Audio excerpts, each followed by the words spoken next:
In three, two, one. Listeners, welcome to the podcast today. We are glad to have you return, and I am very excited to introduce Mike Chang on the podcast. And is that, just before we start, is that correct, Chang? Chang? Yeah. Yeah. Okay. Means elephant in Thai. What is it? Does it have any significance in any other Asian languages? It's a popular beer as well. That's right. And I'm sure Cool. there's a spin-off from the Chang dynasty and the Zhang dynasty. I'm not a Ah, big history guy, so I wouldn't so tell you any more details besides that. so you haven't done Ancestry or 23andMe and figured out if you have dynasty relatives? I did the 23andMe, but they never sent me back my results. That's when they ran into some trouble and never got Oh. it back. That was a year. Okay. It was a couple years ago. A few years ago. Cool. Cool. Well, welcome to the show, man. I'm really glad to have you. Um, I always like to get people on the show that I've seen around the internet space for a while, and I know people that have used or are using current products that our guests have created. And so, a very good friend of mine uses your flow system and has for the past 6 months or so. And we have a gym in our garage, and quite often he's down there. He's my roommate. He's down there in the morning doing your flow system. I don't know if it's called the flow system exactly, or if that's but your kind of get up system and get up, go, start the day, flow, meditate sort of thing. So, and he's loved it, and he's got great results for it. So I thought, oh, I'll just reach out to Mike and have him on the show. Awesome, awesome. Yeah. It's called flow training, and the name doesn't really matter. It's really the concept and what's being learned there. So I'm really Big. glad that you tried it as well. I have not. It's my roommate who does it every day. I have not tried it, but it looks really cool. Like, I'm into yoga. I'm very, into health and everything. But he loves it. Like, he absolutely, he's down there every day using it. So yeah. Awesome, man. Good, Um, good. yeah. So I wanted to get you on the mic because you've had such an interesting career and shift as an entrepreneur, going from being one of the top YouTube fitness influencers. And I think your business hit around $13 million a year at one point, and then kind of giving a lot of that up to shift and focus on something different. And a lot of people don't understand why an entrepreneur would do that, right? Because it's such an incredible thing to hit an 8-figure business, especially if you're doing it online. You're running it from Bali. You're living the quote unquote eat, play, pray, love dream, or digital nomad dream, or whatever that is. And but you had a shift that was so significant in your life that you had to stop. You had to do something else, right? And Right. and we're going to talk about that. I think we'll dive through the nuts and bolts of six pack, the six pack starter business first, and then we'll kind of go through that shift of what happened and what you're doing today. So, what year was it that you started? You started YouTube and you started online. Um, 2010, I Yeah. believe. If I had to go to exact, I think it was October 2010. It's a good memory. And you started six pack shortcuts, right? Yeah. And and were you in Bali at the time, or were you in the States, or I was actually in the States. I was in Houston. I okay. was in Houston. I grew up there and spent a long time there. Okay. What was the motivation behind starting this business? Um, Two things. I was in the training business, working at gyms and things like that. I started Mm-hmm. to learn about internet marketing, and I wanted to leverage. I wanted to want to find a way to be able to make more money and help people, and those two things. Yeah. And yeah, I mean, it was really simple. I didn't know much about it. Didn't know much about it besides the fact that it looked very interesting, and I was all for it. I was always striving for some way of being able to leverage, be able to make things more efficient. And I knew what I was doing wasn't working. Yeah. So Just curious, how old were you in 2010? um, I can't remember when I started, but the age thing, maybe 28, I would Okay. say, maybe 29, somewhere around there.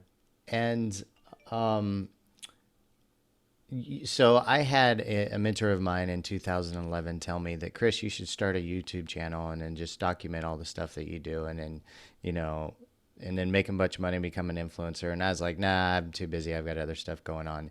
And when 2019 hit, I started reflecting on like my entrepreneur career, and I would look back and I look back on the things that like, what were the things that if I stuck with, because I was putting YouTube videos up back then, if I stuck with, would put me in a completely different position today. And one of those was starting a YouTube channel back then, and or continuing the YouTube channel at least. Did you know in 2010 that this was like YouTube was going to be a big thing, like it was going to significantly grow, or do you feel like you just got really fortunate by choosing that platform and growing it from there? Um, I got fortunate. We had no idea what the market was going to do. We didn't think YouTube was the next big thing. Yeah. It was just literally. It looked like it looked like it could have been planned or something like we were smart guys, but we weren't smart guys. Be honest, Yeah. it's just be honest. It was hard work, Yeah. so much hard work. We were like workhorses with whips that we were whipping ourselves in the back and running forward. Yeah. It was like that. We had no idea what the heck we were doing, and when we got online, we posted a video on YouTube, Yeah. and it got a decent amount of views. It was like the second or third video. It was called like the 8-minute dumbbell total body dumbbell workout, Uh-huh. and without any subscribers, I think we got like maybe a little under 1,000 views or something, which was like whoa, you know. Yeah. So we just went with it. Like, well, let's try some more. And we Yeah. just kept doing a little bit more. And that's how the whole entire business was built, based on kind of that mentality of try it, and if it doesn't work, pivot. Right. Did you start a consistent schedule of publishing on YouTube then? Not early on. It No. wasn't until a while before we did that. How long did it take for revenue starting to come in on YouTube? So our plan from the beginning was let's create the program, Mm-hmm. let's create the course, let's sell it, and then from there we would use it as a way to test out what works, test Mm-hmm. out the copy and all the funnel. Revenue came in pretty much after we launched. Okay. Like we started making sales. Um, now that's a different story too. If you were to ask me, when did you get paid? you know, When did you totally get different paid? story. Let's just How- say I didn't see any money, like not even a dime, until I think about maybe 6 months in, and we got our first draw. Owner's draw, and I think it was like something like $300, and I was going constantly overdraft on my account. Uh-huh. I had over $1,000 that year in overdraft charges. I did that one year. I think it did close to like 1,500 my early days of entrepreneurship. Well, you got me beat. Yeah, yeah. So yeah, so it was tough. It was tough. Yeah, it was kind of embarrassing when I calculated my entire year of overdraft charges, and I'm like, man, I dropped $1,500 because I can't manage my own bank account. Yeah, so I know the feeling. Um, so how come like why did you guys? So obviously, you're talking about us. So for six pack shortcuts, right? Yeah. How many of you guys were working together? Two of us to start off with, and then Okay. we had a third partner about, I want to say, a year and a half in, give or take. Okay. Okay, gotcha. And what was the reason for not taking any money until 6 months or later? Or how long did it even take you guys to start paying yourselves a regular salary? So after we actually launched the program, we didn't take any draws for until about 6 months in, and the reason is because we put all the money back into the business. We put it Mm-hmm. all back into investing in more softwares, hiring people, ad spends. Like I remember, I didn't manage the ads, so there's parts of the business that I can talk about, but I wouldn't be able to get to specifics. But Mm-hmm. I remember in all, we spent about 8,000, give or take, to have a actual decent conversion, to Okay. where we can actually be profitable. Until then, it was like make a little money, lose a little money, make a little money, lose a little money. Overall, we're 8 grand in the hole. Right. Um, I think it took about 6 months, 3 to 6 months, give or take. I Yeah. think about maybe about 3 months, 4 months, somewhere around there. We're about 8 grand in the hole, and then from there, it's like we found something that we actually made it work. Until then, it was just throwing some money, a little bit comes out, throwing some money, nothing comes out, Right. and Trial and so then error. from there, yeah, a lot of trial and error. Yeah. So the model was YouTube videos, get views on the YouTube videos, take them to the website, sell them the course on the website, right? Uh, basically, basically, we actually sent them to the channel. We tried a lot of different things. Mm-hmm. We sometimes send them to a channel, like Mm-hmm. we would advertise on on YouTube. We send them to the channel, and then from there, they would watch a few other videos, and then they would eventually find something. They would click on an ad, Mm-hmm. and then they would go to the website and they would buy. But the ad doesn't actually contribute totally to the sale. It's because the traffic was warmed up already, Right. Right. right? Right. And so most of the time, that's why our retargeting ad spends were so high, because that was kind of like the funnel that we did. We Yeah. were just kind of bringing them in that way. That's the the model that was pretty much six pack shortcuts for the length of its existence. Um, up until I was there, and like you Okay. Yeah. mentioned, we were doing about 13 million at the time. Yeah.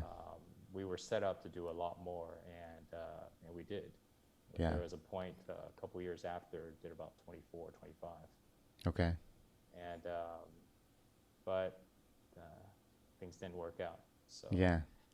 So now I don't know what the company's doing now, but it definitely went through some really big changes after that. What do you think was the point that made it really take off? Um, I think it's a combination. It's a combination of having somebody in the front with the vision and with this belief that it can be done, Yeah. and constantly motivating everybody. Yeah. And then that combined with people that are actually willing to do a lot of work and know what they're doing. Yeah. And we were really good on the motivation part, on Mm-hmm. knowing what to do. We were just good enough.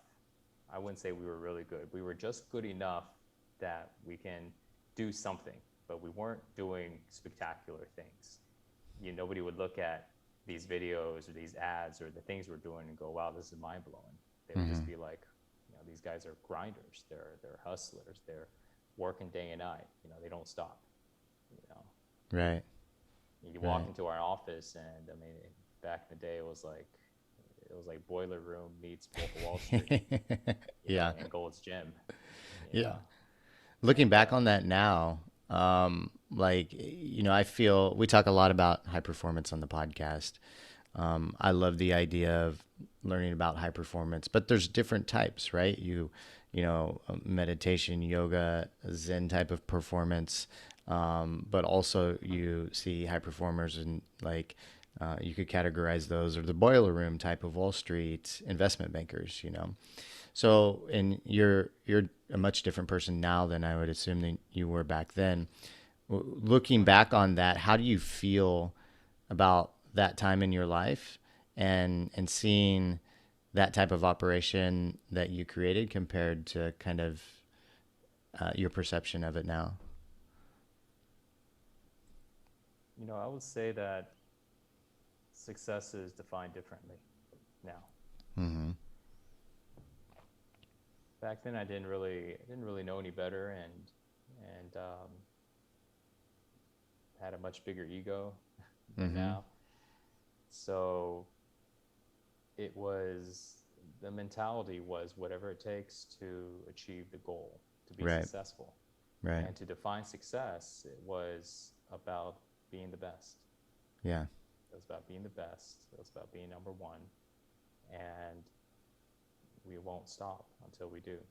Yeah. That was it. It was very simple. There wasn't anything complex about it, um, and it was just fueling, and it was fueling everybody's motivation. You know, getting everybody to want to be the best, and that was the general idea. Now, there was a lot of other components that helped for our success.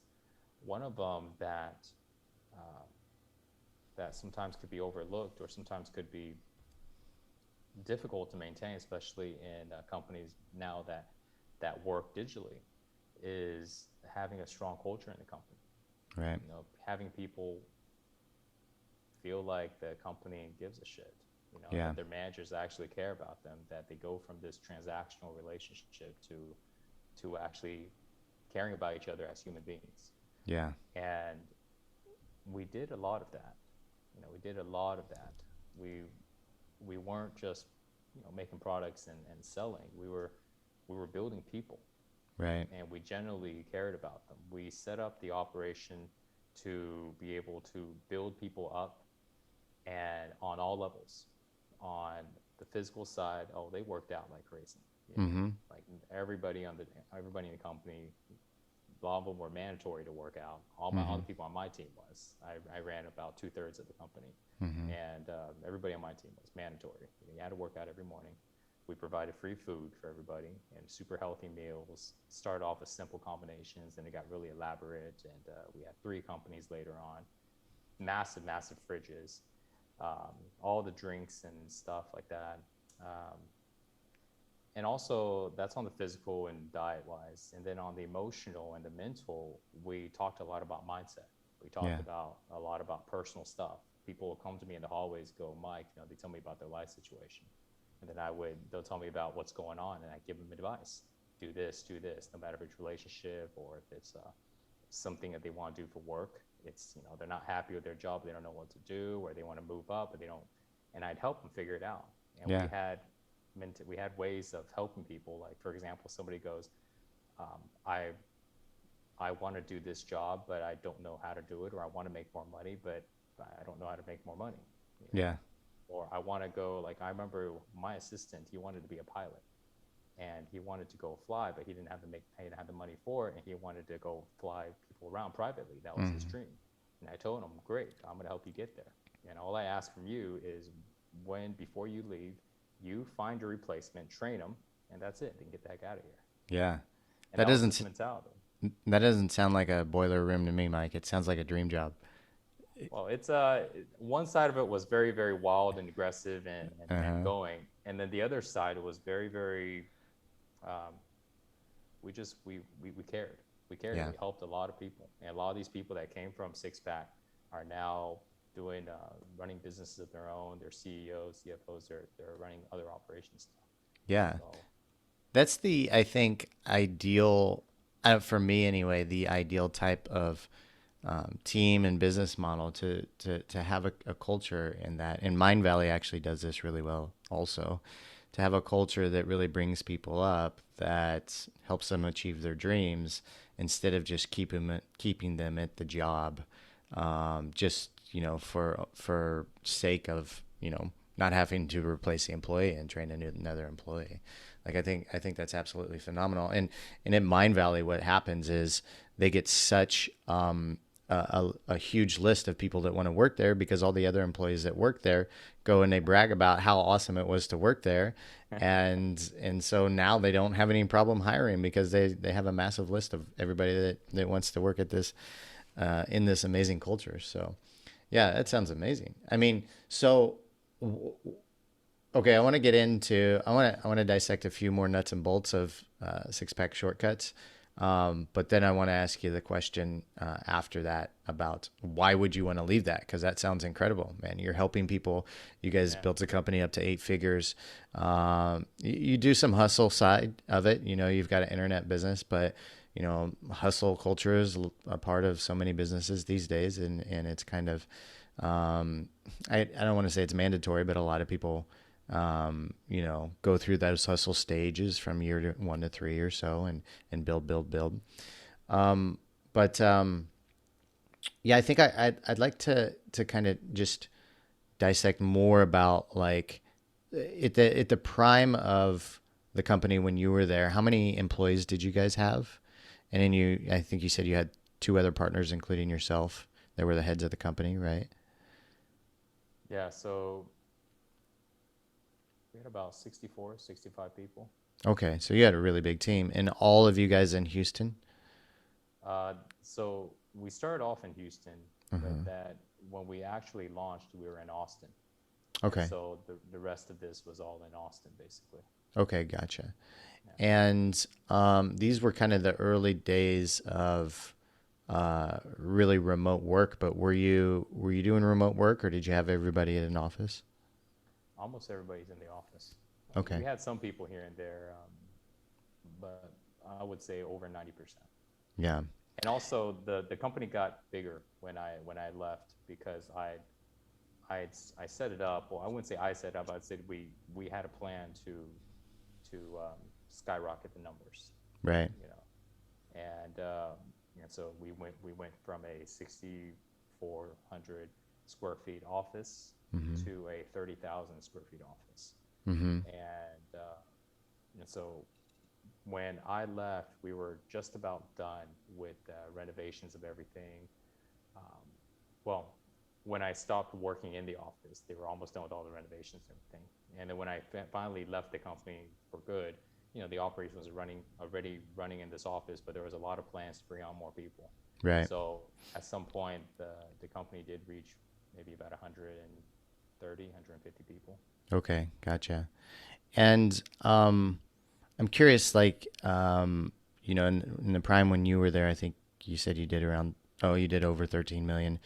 What percentage of that do you guys put back into like advertising for the different channels that you had? Um, I would say over a third. I guess Okay. maybe about, yeah, let's say about a third or so.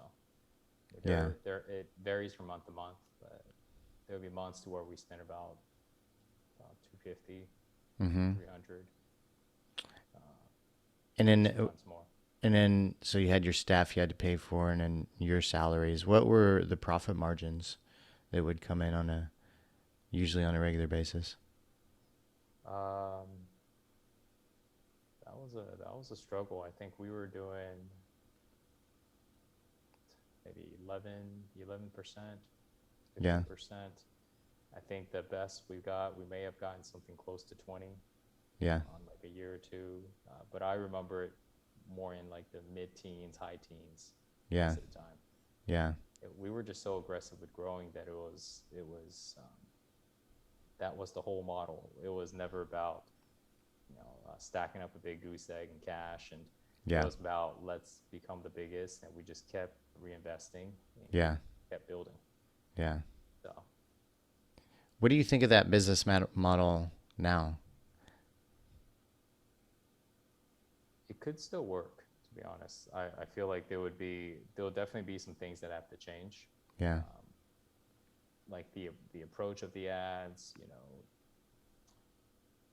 but as far as the model of building a team to building a team and having everybody in house and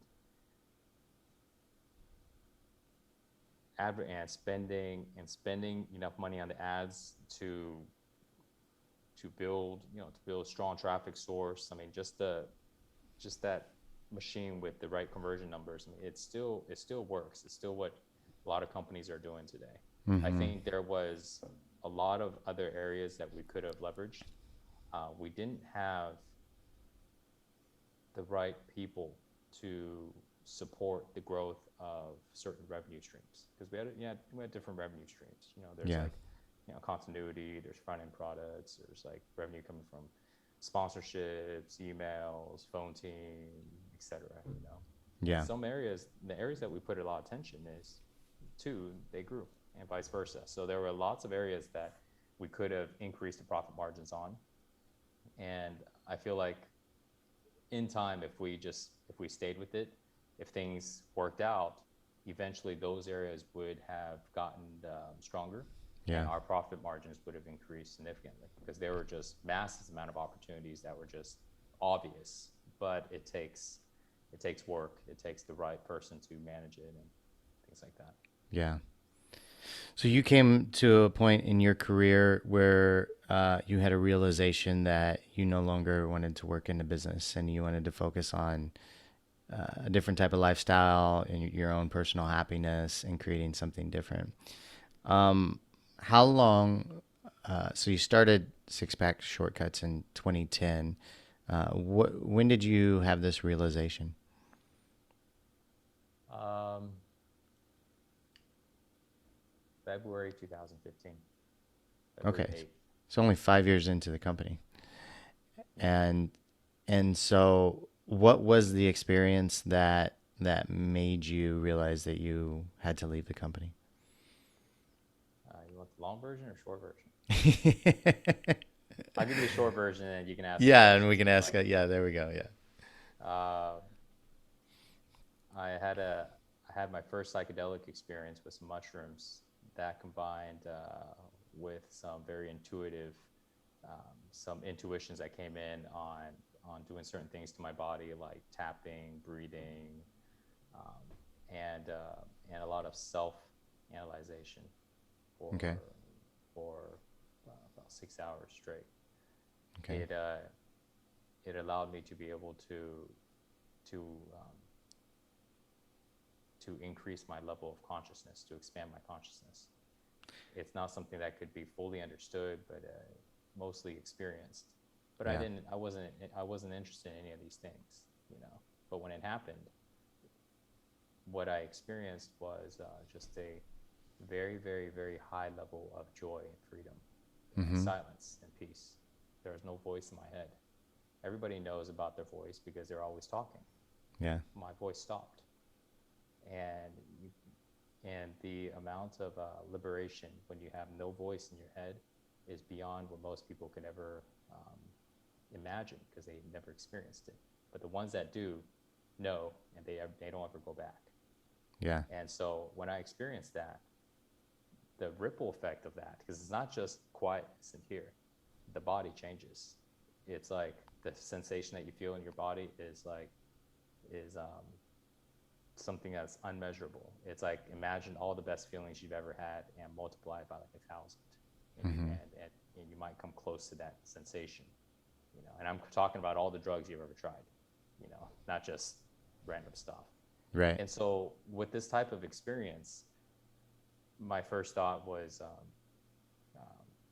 you know, is it the mushrooms, you know? But there was other people that also took it. That's the event that we were at, so I knew that it wasn't that, and I couldn't pinpoint exactly what it was, but I knew that something significant has happened. What I was doing my whole entire life of this idea of becoming successful, you know, chase the American dream and things like that, it was to ultimately be happy, just live Mm-hmm. a happy, you know, nice, free, financially free life. Um, and this idea of happiness that I had, um, when I experienced that, I realized that I wasn't close at all. I was actually the complete opposite. I was so miserable and so low. Um, it was just, it was so bad, I never wanted to go back. Hold Right. that thought. I just realized my laptop is not plugged in and my power is about to go out. Can I run off for Plug it in, one man. minute? Plug it in. I just had an indication. Yeah. I'll be Oh, right back. no worries.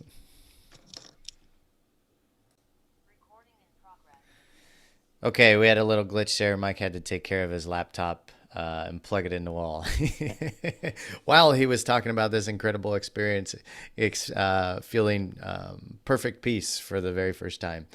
Um, It was a yeah, planned cliffhanger. it was. It was. Wait for it. Wait for it. I'll go plug in my Yeah. laptop. Yeah. Anything else on that you wanted to share? Um,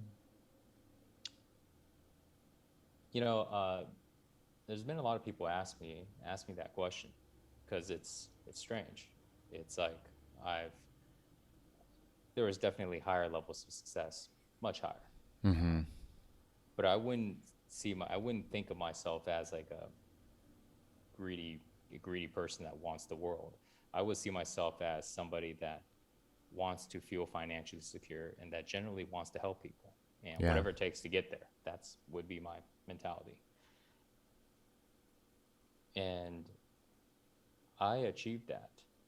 Hands down, I achieved that. I didn't have any any real problems, Yeah. on pretty much any level. Money, health, uh, well, I would say aesthetics, health. I wouldn't say the health is defined in a lot of different ways, you know. But when I had that experience, I realized that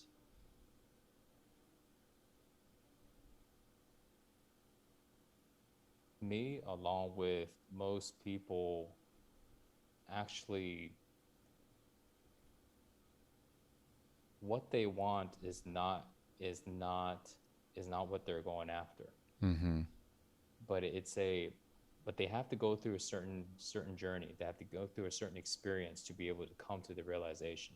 It's Right. like telling it's like do you have kids, Chris? I don't know. No. Mm. You've seen kids. It's like telling a kid that, hey, when you grow up, you're gonna like this, and you're not gonna care about that, and your friends in middle school, you're probably not even gonna hang out with them anymore. But right now, they mean the world to you, Yeah. and they're like, whatever. All they Whatever, care about Dad. is that. Whatever. Yeah. Yeah, Yeah. Yeah. it's but they don't see it until later on. Right. And when it comes to this, the people that have come to this realization that it's not that these things really don't matter, a lot of them have hit rock bottom. Mm-hmm. A lot of them have lost a lot of things, and when they have nothing more to lose, they've come to this area to where they just kind of surrender and they let go. Yeah. And there are so many different ways for somebody to experience this.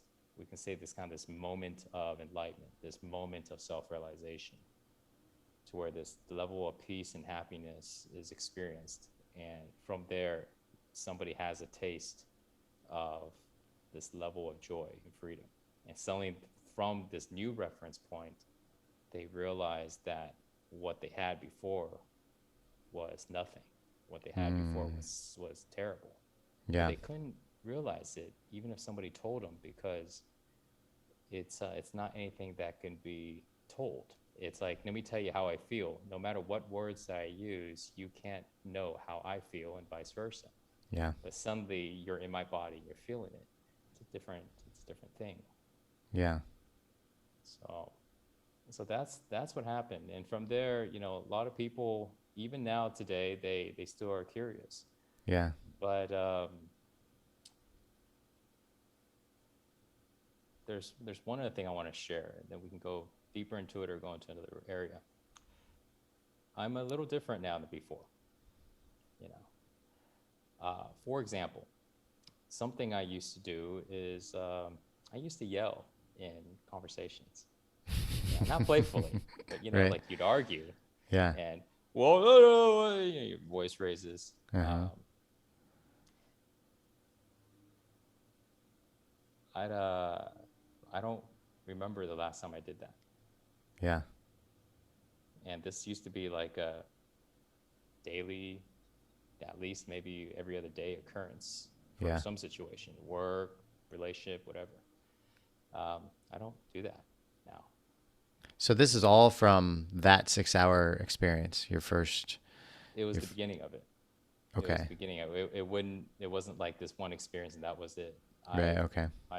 I spent I spent pretty much every day for years, learning how to do two things. At the end of the 6 hours, I made a commitment to myself that I was going to do two things. I was going to figure out what I did, because I did something, but I didn't know at the time what I did. But I'm going to figure out what I did to create this state, this change in my physical health, because my injuries healed on the spot. I had a lower back injury. It was Okay. gone. Like within 6 hours. It was there for 9 months. And nothing I did was able to get rid of it. And it was gone in 6 hours. Wow. My mind went silent. All these changes was happening. I was going to figure out exactly what I did to create that. And my second commitment to myself was, I'm going to teach that to everybody. Okay. because I knew that everybody wants to learn this, even if they realize if they even if they don't realize it at the point. Because I didn't realize it at the time when it was happening that that's what I was looking for my whole life. I never Yeah. knew that. But when it happened, I go, that's it. Yeah. And so those are the two commitments. And from there, all of my waking hours was spent on learning, training, experimenting, going down as many rabbit holes in these things as I could until I started to understand fundamentally what happened and how things work with the human with humans with us. What Right. is a human? What is us and et cetera and all that stuff that goes with it. So did I'm guessing you continued to do more psychedelic experiences. Yes, and much more than that. Everything.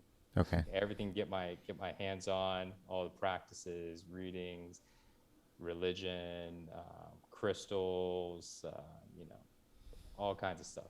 All Yeah. the things you can smoke, all the different types of substances, and different practices.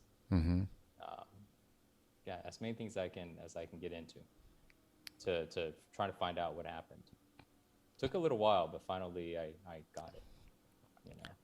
So you made this. You eventually came to the point where you made the decision where you had to leave Six Pack Shortcuts, and what was that experience like going into the company and to your partners and saying, "Hey guys, I've had a revelation, and I've gotta leave." Like, if you don't mind describing that for a bit. Effortless. Effortless, really. It was that easy. Yeah.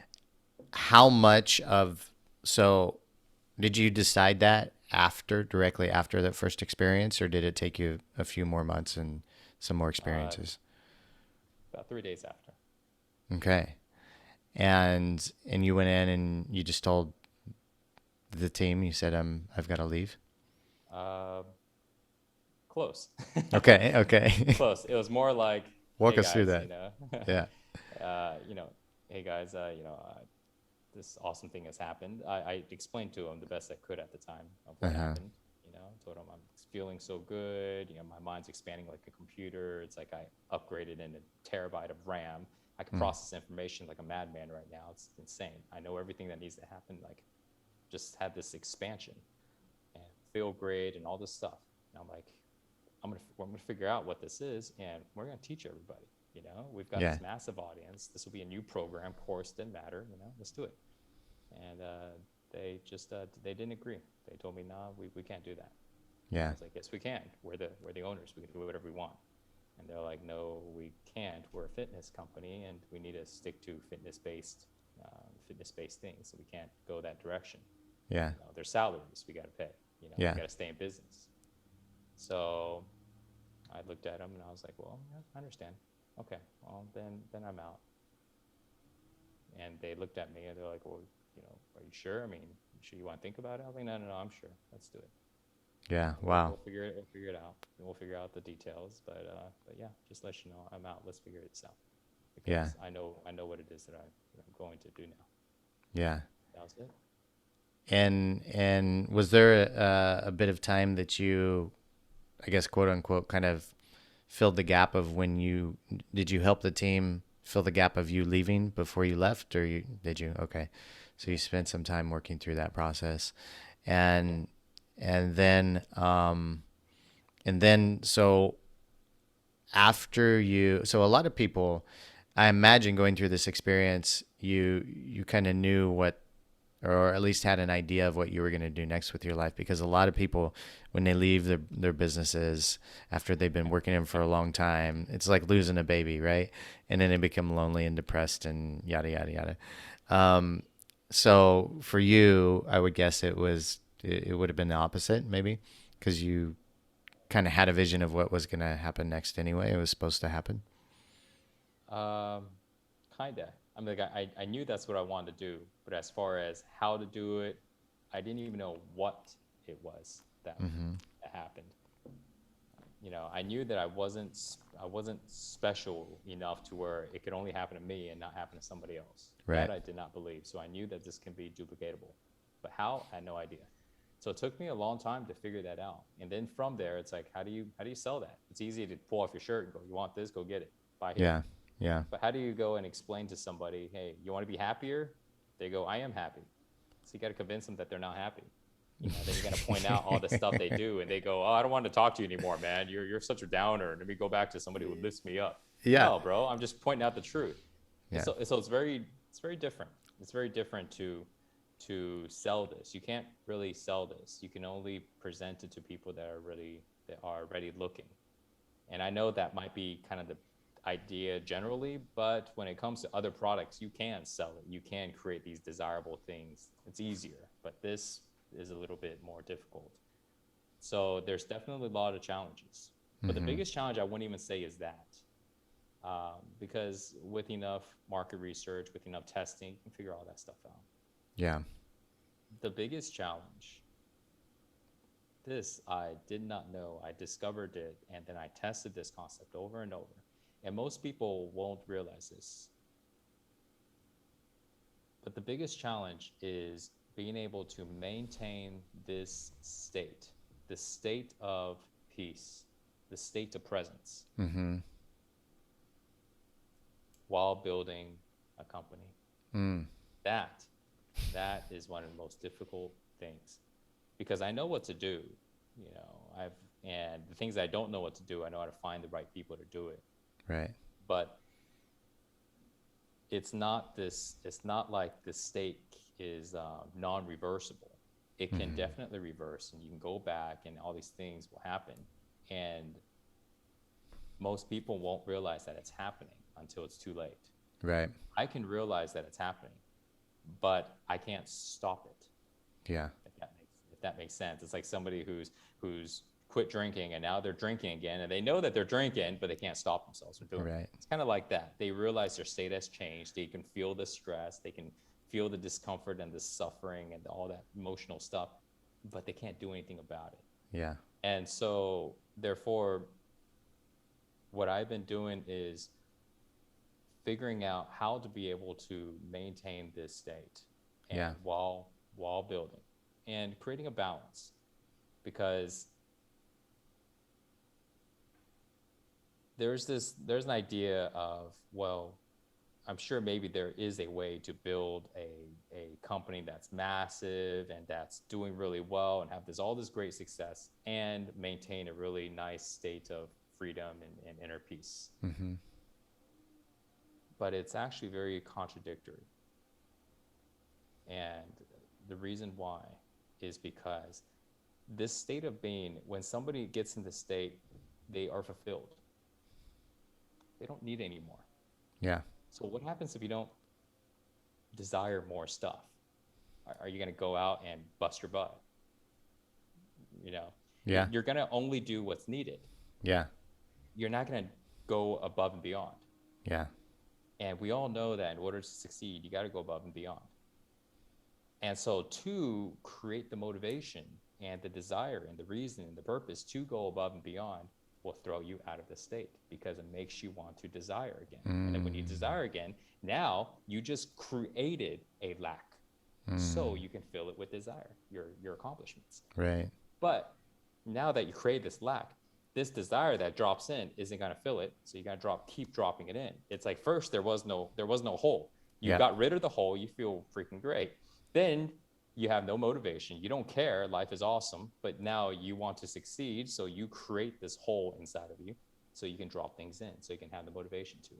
So now you're out of the state of feeling good. Yeah. And so you may not ever get back to being really, really super stressful, because you have experienced a level that wasn't experienced before. So there is an idea, but it would be virtually impossible to be able to maintain a really high inner state of peace, inner state of presence. Yeah. Presence is, we all know what presence is as far as the informational part, right? It's when our head is basically silent and we're able to be aware of everything. Yeah. We can't do it. The reason why is because of this one thing. When you're building a business, when you're creating, you got to plan. Right. Right. So when you plan, you're not present. Right. True. You're in your head, right? You're Right. you're you're in your head creating a vision of the future. Mm-hmm. So if you're in the future, you're not in the present. So imagine somebody wants to build a business. How often do they need to be in their head planning the future? A lot. All the time. So much to where it doesn't even turn off. Yeah. It's just on all the Exactly. time. Yeah. So therefore, you're not in the present. And if you're not in the present, then all the experiences that you have is not coming from right now. It's coming from this made up idea in the future and not coming from what's actually happening right now. So Mm-hmm. somebody goes, baby, I love you, Chris. You're like, "Oh, okay, I love you too. Yeah, but let me focus on this. Oh, this is not happening. Oh my God, life is terrible. And Don't somebody it? in front of you goes, I Uh-huh. love you, man. And you go, yes, I love you too, but I have a problem. Yeah, yeah, yeah. Let me You solve the know, problem before I return to love. yeah, right. Yeah. So that's the paradox. You know, And go there's ahead. a uh, well, I'll leave it like that. Go ahead. What were you gonna say, Chris? Well, there's something that's really interesting that I wanted to kind of address is that you mentioned that to leave the present moment that we need to plan and think about the future and think about whatever we need to achieve to get these goals. And it makes you kind of realize because, and I don't know if you're probably familiar with this actually, is that the difference between a human brain and an animal brain is our prefrontal cortex, which gives us the ability to plan and manage our emotions and think about 5 years down the road, 10 years down the road, whatever it may be, right? So we're not constantly being triggered by our amygdala, like our primal reptilian brain, which is fight or flight or freeze, right? And so it's kind of like we were given this gift with our brains to plan, but then in order to find full presence, we need to shut that planning brain off so we can be present in the moment. So then we can be more focused on living more presently and being more happy, right? It's almost like we have a system that's set up to fail and we have no idea why we have this whole system going on in our brains, but it's the way it's supposed to be for some reason that we haven't figured out yet, right?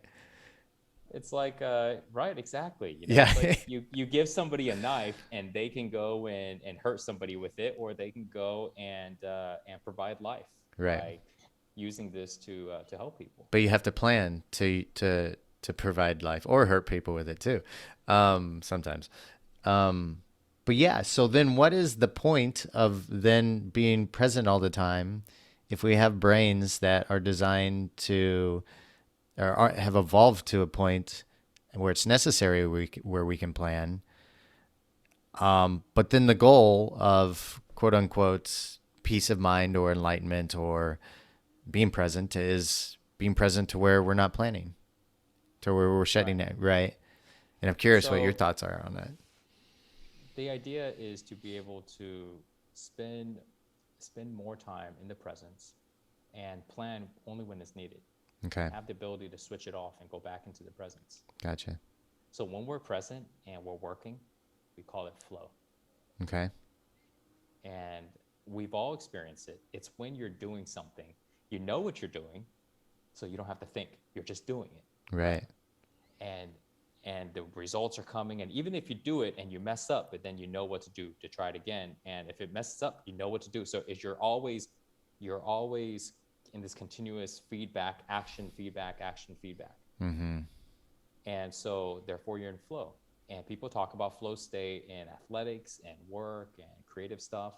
That state is a very high level of happiness and joy in a action type of way. True. Yeah. So being peaceful isn't just being in meditation, doing nothing and feeling peaceful. It's also doing things and feeling peaceful. Because when somebody's in flow, they feel peaceful. Even if they're doing a lot of things, but they're not stressed. The moment that they're stressed, like, and when I say stress, I mean psychological stress, not I'm on this bike flying and I'm in flow, but my body's tight and stressed. That stress is physical stress. Mm-hmm. It's having psychological stress, emotional stress. When that happens, it throws us off, and we're not in flow, and therefore we're not enjoyable. We Yeah. can have tension and be in joy. We can have physical stress and still experience joy and this sense of peace. And so that flow is why I named it flow training, to get us into that state. And so when we're working, we can actually build, we can actually do action and be present. But then Right. there's only so much that we can do before we go, wait, am I going the right direction? And I need to vision this in my mind. So let me turn on my mind. Let me figure this stuff out. And now I got it. Now let me turn it off and come back into present moment and do my best to get into flow again.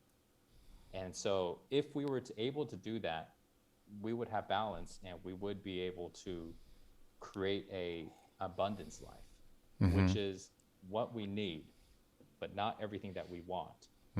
Because if you get everything that you want, then I won't get everything I want. Okay. And so nobody should get everything that they want. And when we look at the companies and the individuals that do get the things that they want, there's a big imbalance in the world.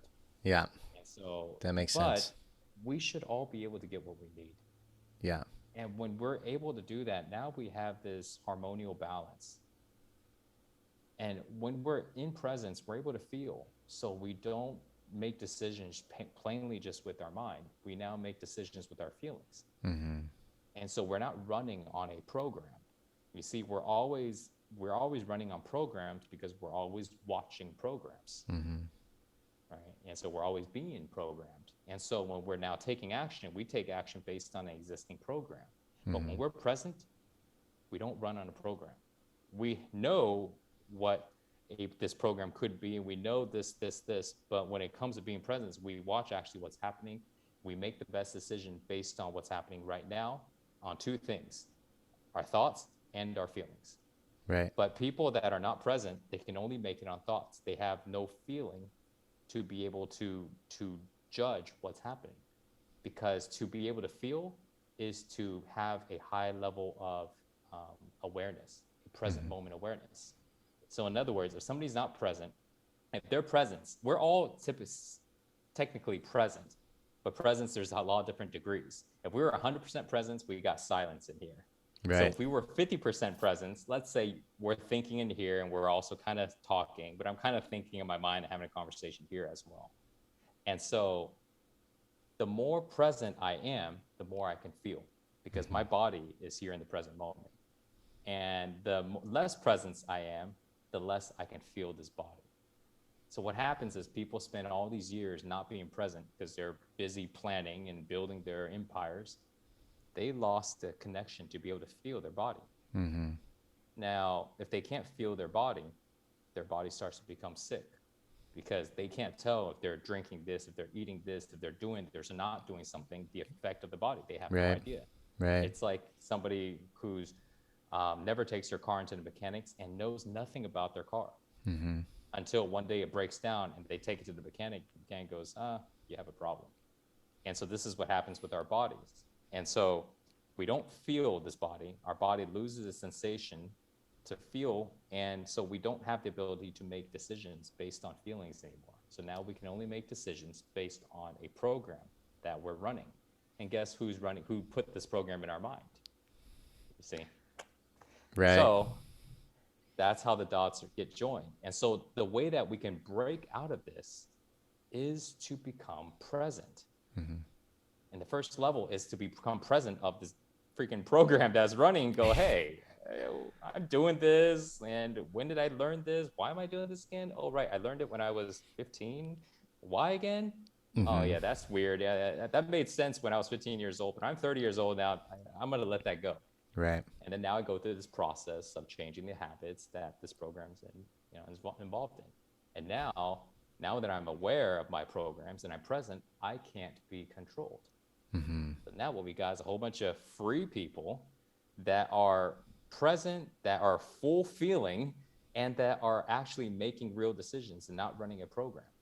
Yeah. And that because they are present, this desire, this hole is very, very small. It's just enough for them to do what is needed in their life and maybe a little bit more, but it's not massive. So now they're not having to go ahead and hurt people, hurt the nature, do all this stuff to fill this hole, because this hole has gotten really small. Wow. Now what we have is a it's a nice world with happy people. I like that. Um, what are Mike? What are some ways that you personally get into flow state? So you turn off your thinking minds, get into the present moment. And is there amount of time throughout the day? Do you try to be in that present state as much as possible throughout the day? So there's times to where I need to plan, I need to think, and when Right. that happens, I do so. But I'm always plugged in. I usually am not fully in my mind. There will Mm-hmm. be a level of presence that's still connected to my body, so I can gauge what's happening here.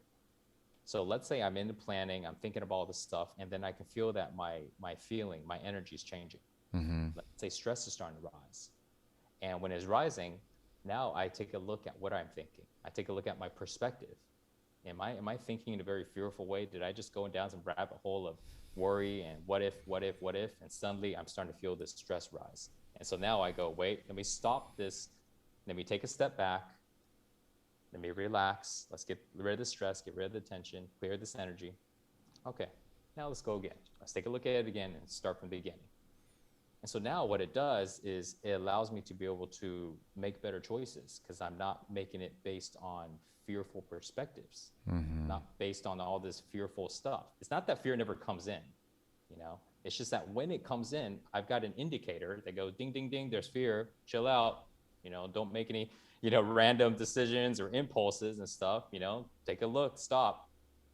Before, if we don't have the indicator, how are you going to know? Right. you Right. know? So, yeah, so that's what I do, and the question you asked, how do we get into this flow? So it took me years to be able to understand how to explain it in this way, but this is the simplest way I can explain it.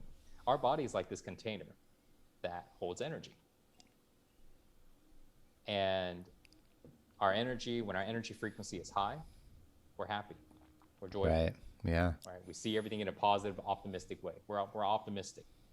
And if our energy frequency is low, the total opposite, Right. fearful, what if scenarios, and all this stuff. So, in order to have a high frequency of energy, we got to get this container, our body, to be clear, to be open. The circulation has to be open. So, there are millions and billions of pipelines in our body. We call Mm-hmm. them veins, we call them arteries, capillaries. There's different names for it, right? In certain systems, you call them nadis, which are like energetic lines. People are familiar with chakras, which are like the big energy highways, Right. or the big energy centers, right? The spine, which is the big energy highway of the body, and so forth. So these pathways, they need to be open. So this way energy can flow through. Mm-hmm. And we can't clog it up with bad food. We can't clog it up with all the substances and all this stuff. We got to keep it clean. Yeah. This is what Jesus would say. The temple of God, right, needs to be clean, Yes. right? So he wasn't talking about the freaking church, man, right? He's Right. talking about the temple here. Right. So we got to keep this clean. So how do you do that? There's a lot of ways. I have a very specific method, but there are many ways. You know, what I do is I do 4 different things to clean it. I use There's 4 parts in flow training. So you've seen it because you see your partner doing it, you see your Yeah. friend doing it, right? But the first part is a mixture of qigong and tap massages. So Mm-hmm. their method where you tap the body and you're literally making the veins and arteries more elastic. Mm-hmm. So, you talk about all the stuff building up in your veins. Well, why don't you clear that shit out, man? Oh, Exactly. how? You stick a pipe in it? No, you just go and rub it. You tap on it. You Uh-huh. use it. So there are different ways. Tapping on it is one way to do it. So when I started learning these things individually, all of these methods have a long history behind it. But what I did was I took all of these different methods, tapping, stretching, yoga, breathing, fitness, right? Because fitness makes you feel good, it builds the Mm-hmm. body and it opens things up, meditation. And I took the simplest moves and combined it together and stacked them in a way so this way they can build upon each other. and condensed it from over a 4-hour practice into 60 minutes. And what it does is it systematically opens up the body. Because what happens if you open up this part and then you suddenly go down to this part? Well, what about between here and here? It's like a massage. It's like somebody massages your head and then they go to your stomach and then they skip your legs and then they go to your calves. And then the way it feels, it's like, no, I wanted you to massage my thigh. Right. It's the Yeah. same thing. When you open it up, you got to open it up systematically. And that's what we do. So when we do that, we are accomplishing the first thing, cleaning out the container, energetic container.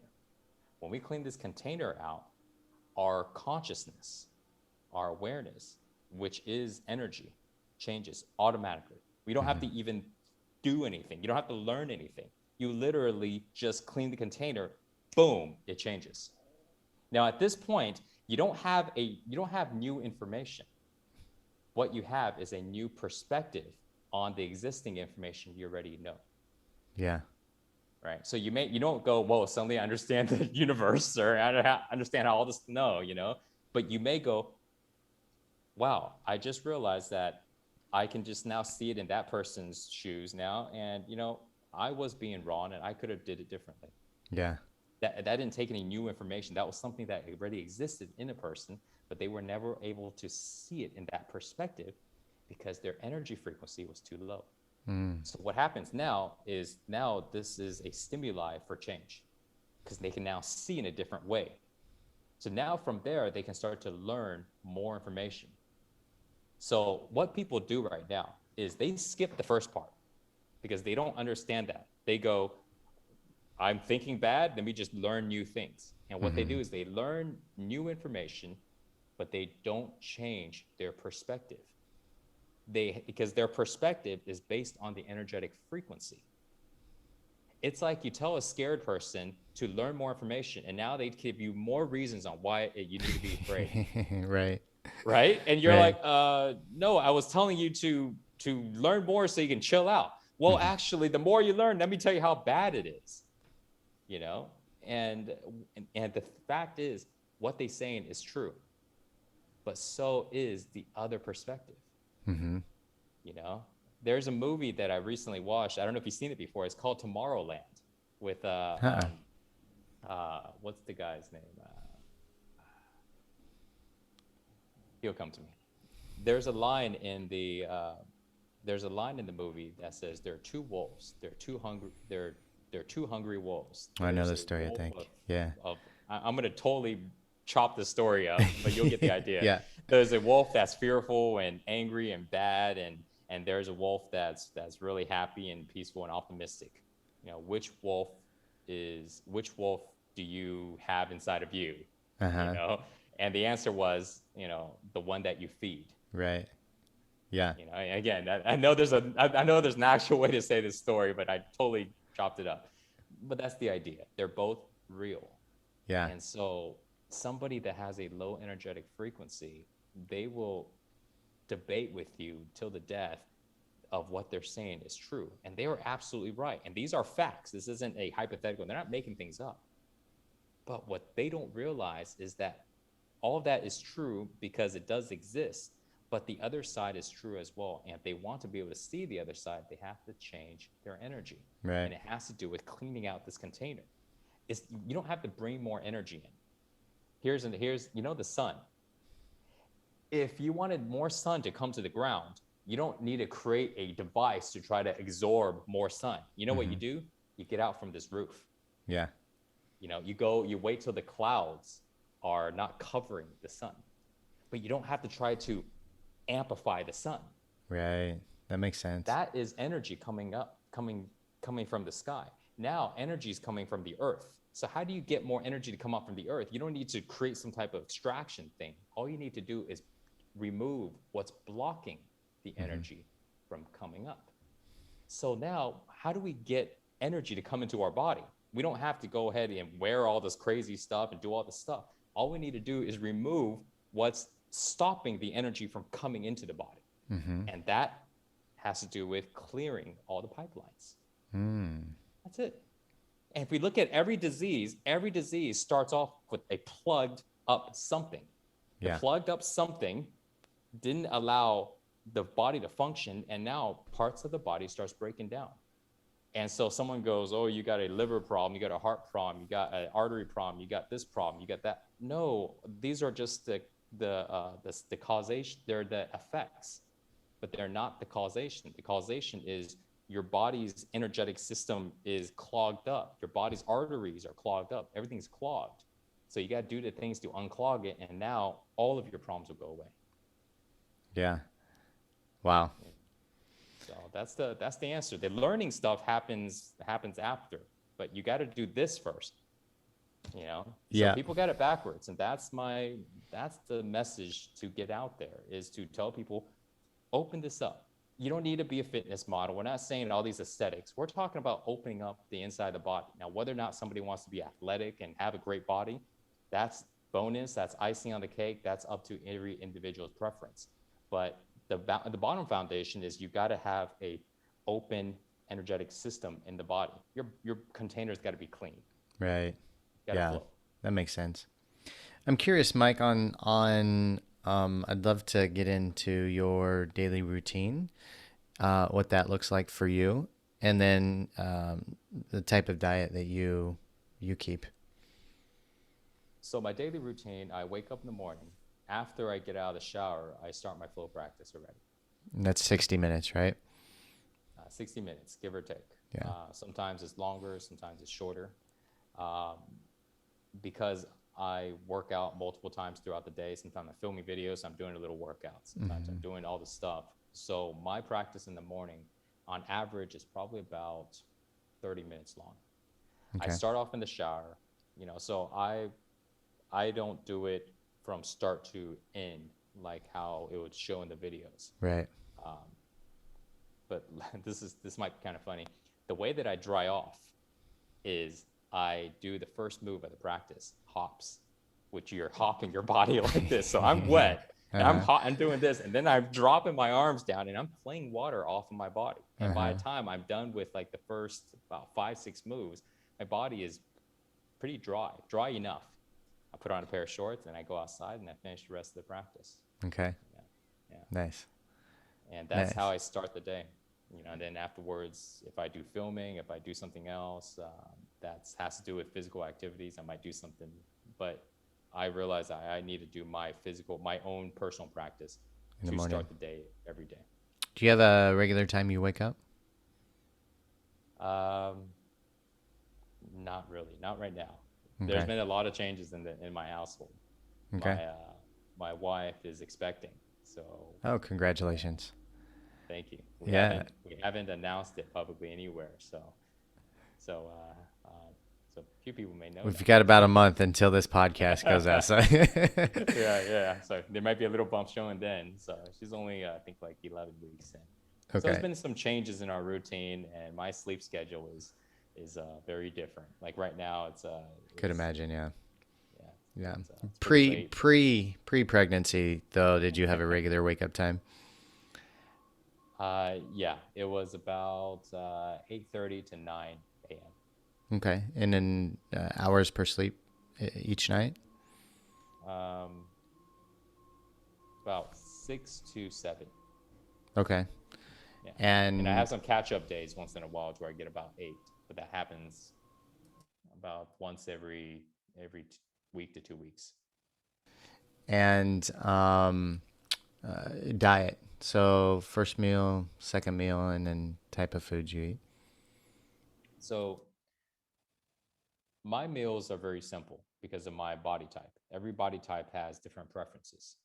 So I'll share what I eat, but it may not work for somebody else, and it doesn't have to work for somebody else. Um,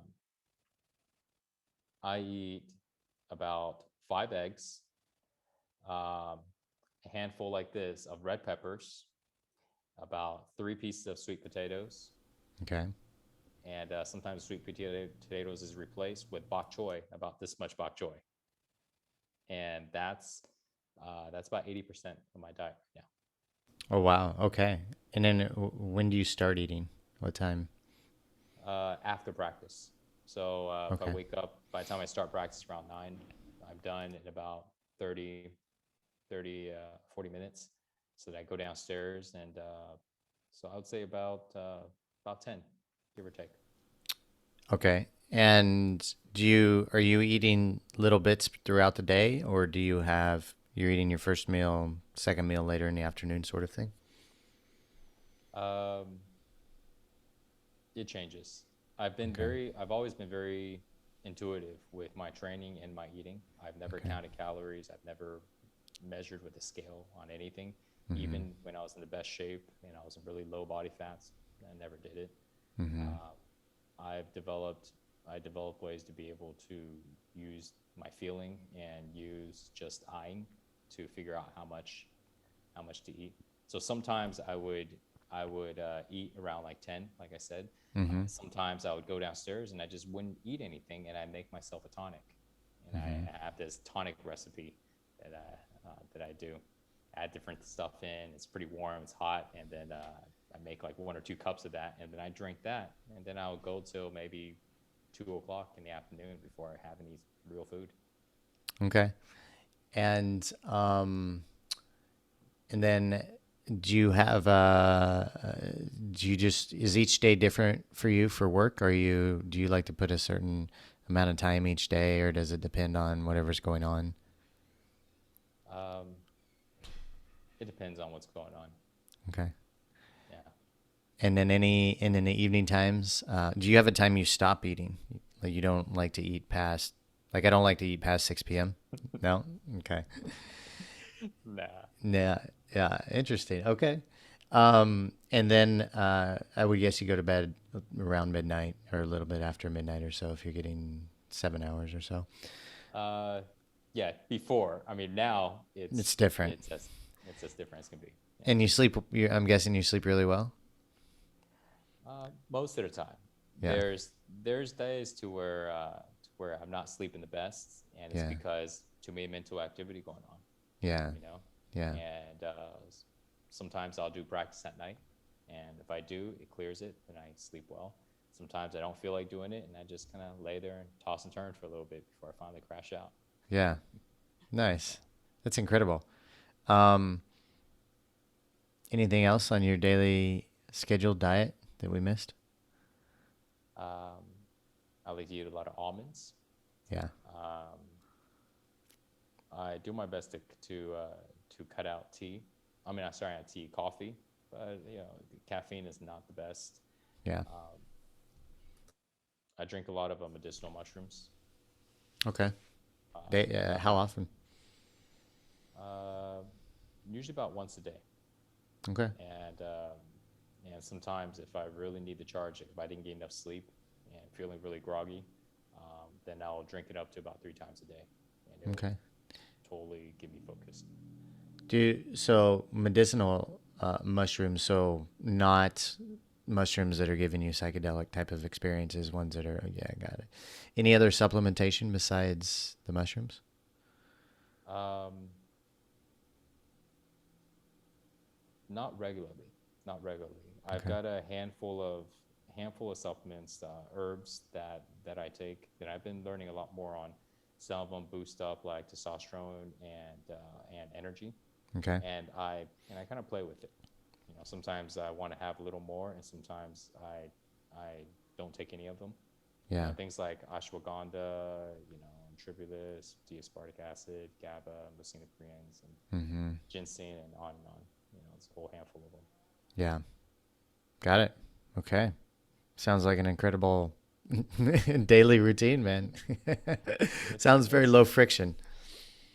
it's good. It's fun. Cool. That's the thing, man. It's like I want to be able to. I always imagined this life. You know, I Yeah. always imagine this life to where you actually get to have freedom of your time. Yeah. There's a trade-off. The trade-off, like I mentioned earlier, is you you your day's not totally planned. You're not chasing after building this huge empire. Yeah. And if you get rid of that big lack inside, you don't care to. But if somebody was to listen to this podcast and they still have this big lack in their mind, they would go, I'm happy for you, Mike, but I'm a different. I'm going after this thing. But what they Yeah. don't realize is that this big lack is here. And Yeah. again, it's okay. You know, we've all got um, there's different timelines in our life.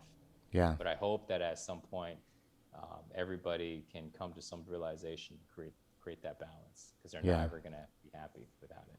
Yeah. It makes sense. And I think like uh, earlier when you were talking about your transition from six pack shortcuts to figuring out what you were going to do next and teaching this sort of flow states to the world, this sort of lifestyle to the world, the mindset. Um, it's almost like, and you talked about this, but quite often for people to come to that transition, they need a divorce, a death, something, a personal injury in their own lives, near death experience, for them to say, okay, what I was doing was stupid. I'm not going to do that anymore. And stupid's the wrong term, but was crazy because I was working for something that I already have and that I can already create in my life, and I don't necessarily need to do that. And maybe this should be more of the norm as opposed to the norm just being the obsessive hustle and grind so we can get to our financial numbers so we can ideally have the presence that we're all seeking that we can get from probably simply meditating and doing Mike's flow workout on a regular basis and eating some mushrooms too. Yeah. Yeah. So cool. I think it's just about creating the structure. Like Yeah. if the government was to go ahead and create the structure, then this will be taught in schools, Yeah. and this will be taught in schools, like to like how this works, how our body works, Right. and kids will know. Now they can make their own decisions, but when you create the certain structure, that like there's PE class, but PE class isn't just so people get to go ahead and learn about their bodies, they get to learn about how it affects their mind, they get Mm-hmm. to learn how to focus, all these things. And there's actually promotion on that, on well-being, instead of advertising other stuff. Right. It's like, remember milk commercials, milk, it does the body good, cloak, cloak, cloak, because the whole cow industry and all that agriculture stuff. Right. But it's all for profits. But when that changes, now it would encourage and really help people. Yeah. Until then, having them openly choose themselves to do it differently would be like what you mentioned. They gotta experience a really, really big reason, and most of the time, they gotta fall pretty hard. Yeah. Yeah. It's very true. All right, man. I think we're going to wrap this podcast up. I really appreciate all you've shared. It's been a really cool to hear about that journey because I have a significant amount of entrepreneur friends and are operating from the focus of where you were to build, build, build, build. And a handful of them have kind of made a transition in their own life, but a handful of them are still kind of in that build hustle mode in that culture as well. So it's really interesting to see. But I think this type of story should probably get told more often so people realize or at least take a check into their own lives and see, am I, what I'm doing, is it really serving me right now? Is it really going to serve me in the future? Is it really the thing that I should be doing? Yes, but if they were to ask themselves that question, they were to check, they would be checking from their current existing Sure. energetic state. Sure. And so, with the same mind that created the problem, they're not going to be able to fix it. Right. So, what they would do instead is they would go and do a practice like flow training. They would do a practice, they would change the energy by clearing out the container. Nobody needs to teach them anything. They just do it. And now automatically their perception changes. Right. Automatically they start to feel better. Right. And what happens when we feel better? We're nicer. We care more about people, right? We pay attention to people and stop all this stuff. Automatically that happens. And when that happens over and over and over, they're making new decisions. They're making new choices. And now their life changes. Yeah. See, so we don't actually need to convince anybody mentally. Now they will come up to you, they go, hey, Chris, I was thinking about this. Now I want to learn more now. Yeah. But they'll actually be curious. But it starts off with changing their energy. Yeah. So there's different ways to do it, right? The physical practice is a way to clear it, but then you got to also change your diet too, right? You got to start putting clean things in your body. But when you do that, you're changing it at the base, at the source, which is on the energy level. That's the base of what gets us to tick. It's the Mm-hmm. base of what influences our mind, our perception, and all of it. Yeah, And the thing absolutely. about that is that, one last thing, I know we were running out of time. We're okay. Everybody, there are people out there that agree with what we're talking about. Mm-hmm. And they and they may even have a program, or they have the step 1, 2, 3, but they can't stay motivated enough to continue to do it, or Mm-hmm. maybe even not to start. You know, I realized this in fitness, and I believe that we're our all of our life is like a stepping stone that prepares us for the next. And the reason that I'm here now is because of all the things that I've learned before, and all of Mm-hmm. my experience in bodybuilding and fitness and helping people transform their physical self. I understand a lot about how to get people to actually do it, not just how to do this, but actually get someone to do it. It's a totally different thing, Yeah. you know? How to build a big chest and how to get someone else to do that, that's a totally different thing. Right. And I realized the fundamental thing is actually giving them accountability, support, and motivation, doing it together in a group. If people have that, they will be able to do it. The what to do is the easy part. That's Mm-hmm. the easy part, you know. But it's creating that group and that accountability, and just getting people plugged in and actually having people care. There are infinite groups out there right now. There are. Everybody's got a group. But if you ever join a group, you'll find that they're managed by boss or managed by these auto feeds, and it's not even that person. It's like somebody else who's doing all the stuff.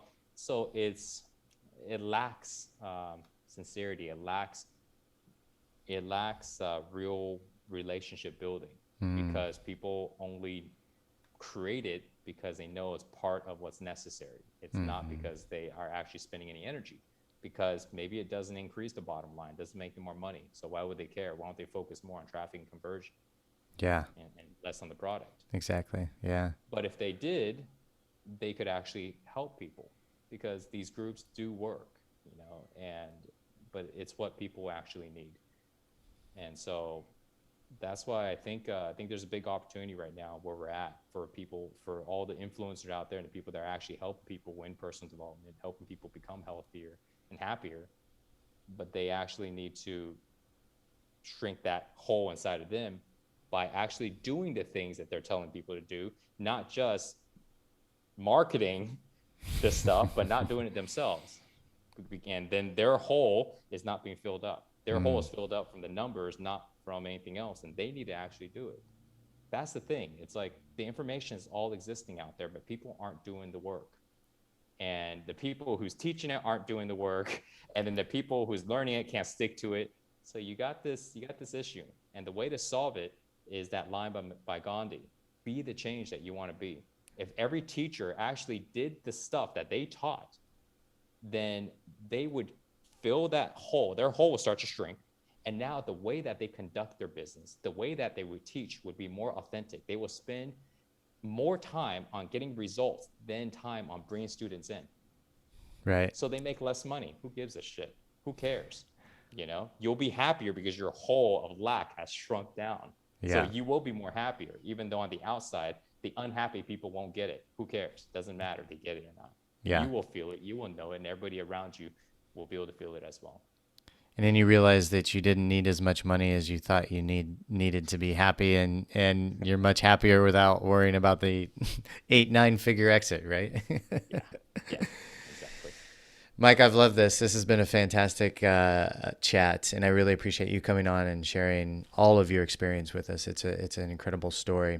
If the listeners want to reach out and learn more about what you have going on, where's the best place they could do that at? Well, thank you, Chris, for having me on here. Really, really appreciate it. Really insightful questions. And thank you for the opportunity to share with your audience. Of Um, course. they can find me on Instagram, Mike Chain Official. YouTube, they can just type in my name, Mike Chain. And if they want to learn about flow training or join the group and train with me, they can go to flowtribe.us. Cool. I'll put those links in the show notes. And for you guys, that's Mike Chang at Chang if you search him on the internet. But he'll come up pretty quickly. Mike, thanks again so much. I've really appreciated it. It's been a great chat. Listeners, we're going to wrap up there. Thank you guys for tuning in once again, and we'll see you on the next episode. Goodbye, everybody.